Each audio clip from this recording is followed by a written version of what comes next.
যে রমজান এতটা দামি যে মহান আল্লাহ পাক রব্বুল আলামিন নিজে উল্লেখ করছেন, নিজে, শাহরু রমাদান, রমজান মাস। আচ্ছা, এই রমজান মাস এটা কোরআনের শব্দ, অতএব আপনারা ভাবেন, একজন হলেও বুঝবেন, আপনারা ভেবে দেখেন এটা পৃথিবীতে উচ্চারিত হয় রমজান মাস কতবার, কতদিন? সারা বছর। সারা বছর এই শব্দ উচ্চারিত, কারণ সারা বছর আল্লাহর কোরআন আল্লাহর জমিনে কোথাও না কোথাও তেলাওয়াত হইতেছে। তাহলে এটা যেহেতু কোরআনের শব্দ, শাহরু রমাদান, এই জন্য রমজান মাস এই কথার যেন উচ্চারণ সারা বছর, সারা বছর যেন আল্লাহর জমিনে উচ্চারিত হয় যে বান্দা, একটা মাস আছে বড় দামি মাস, সেটা রমজান মাস, সেটা রমজান মাস।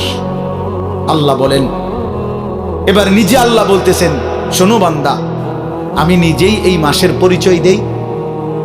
আমি যদি জিজ্ঞেস করি রমজান মাস কোন মাস, তো আল্লাহ বলেন আমি পরিচয় দিচ্ছি, শোনো, আল্লাযী উনজিলা ফীহিল কোরআন, এটা সেই মাস যে মাসে আমি আল্লাহ কোরআন নাজিল করেছি। কোরআন নাজিল হয়েছে যেই মাস, সেই মাসের নাম রমজান মাস।